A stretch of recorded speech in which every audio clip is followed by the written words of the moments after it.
बलिया के बांसडीह विधानसभा क्षेत्र से भाजपा विधायक केतकी सिंह ने स्वामी प्रसाद मौर्य के द्वारा रामचरितमानस को लेकर दिए गए विवादित बयान पर हमला बोलते हुए कहा कि जिन पुराणों पर हमारा विश्वास है, जिन देवी देवताओं पर हमारी आस्था है और जिस धर्म को हम मानते हैं, उस धर्म पर कुछ ऐसे कुत्ते हैं जो उस पर भूंकते रहते हैं। धर्म सबसे बड़ा है। हमारा हिंदू सनातन धर्म यह बताता है कि कैसे सबको साथ लेकर चलते हैं। जो रामचंद्र शबरी के जूठे बेर को खाते हैं और हाथ जोड़कर कहते हैं कि जो सबकी नैया पार कर रहा है, तुम उसकी नैया पार करो। स्वामी प्रसाद मौर्य अब अपनी भी नैया नहीं पार करा सकते।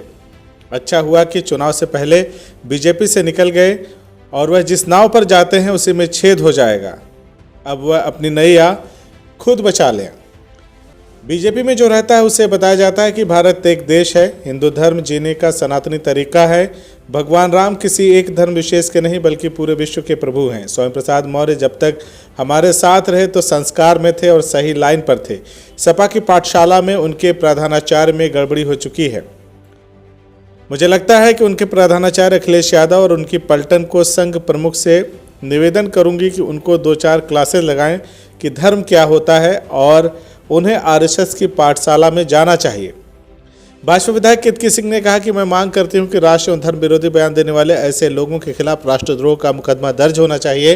बीजेपी विधायक ने कहा कि स्वामी प्रसाद मौर्य के बयान पर पूरे देश में विरोध हो रहा है, पर उनकी पार्टी के मुखिया अखिलेश यादव की तरफ से कोई विरोध नहीं दर्ज किया गया। रामचरितमानस सिर्फ एक किताब नहीं बल्कि ग्रंथ है। हर हिंदू इस पर आस्था रखकर जीवन जीता है। ग्रंथ के बारे में जो उनकी पार्टी के नेताओं ने बोला है, ये उनकी पार्टी की ही भाषा है।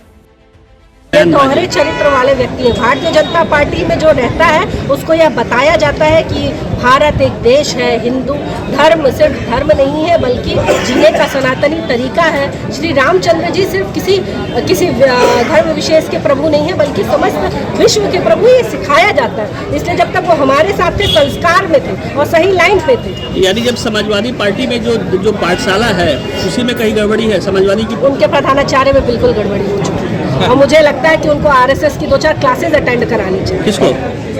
उनके प्रधानाचार्य समाजवादी पार्टी के कौन है? अखिलेश यादव जी हैं। वो और उनकी पूरी पलटन को मैं खुला न्योता देती हूँ। मैं निवेदन करूंगी अपने संघ प्रमुख जी से कि एक क्लास लगाएं और ऐसी सारी पलटन की 2-4 क्लासेस लगाएं, उनको समझाएं कि धर्म क्या होता है। अच्छा, यानी समाजवादी पार्टी के जो भी नेता हैं जो इस तरह से बयानबाजी कर रहे हैं, उनको आरएसएस की पाठशाला में आनी चाहिए या बीजेपी की पाठशाला ज्वाइन करनी चाहिए? नहीं, उनको आरएसएस की पाठशाला में जाना चाहिए। मेरा ये पूरा मानना है, क्योंकि राष्ट्रीय स्वयं सेवक संघ आपको यह बताता है कि आपको आपके देश के प्रति आपकी क्या जिम्मेदारियां हैं, आपको अपने धर्म के प्रति क्या जिम्मेदारियां हैं और किस तरह आपको सारे समाज को एक साथ लेकर चलने की क्षमता होनी चाहिए। अगर वह किसी एक स्वामी प्रसाद मौर्य का जो बयान है वह देश को तोड़ने का बयान नहीं है क्या? वो विभाजनकारी बयान नहीं है क्या? तो ऐसे बयानों की निंदा होनी चाहिए और ऐसे लोगों की क्लास लेनी चाहिए। उनको देशद्रोही का मुकदमा नहीं होना चाहिए, आपको नहीं लगता है? बिल्कुल होना चाहिए। और मैं तो बिल्कुल इस आपके चैनल के माध्यम से मैं मांग करना चाहती हूँ कि ऐसे सारे लोग हैं जो राष्ट्र विरोधी बयान देते हैं और विशेषकर धर्म विरोधी बयान देते हैं, उन सब पे मुकदमा दर्ज होना चाहिए। किस तरह का? राष्ट्रद्रोह का? बिल्कुल राष्ट्रद्रोह का ही होना चाहिए।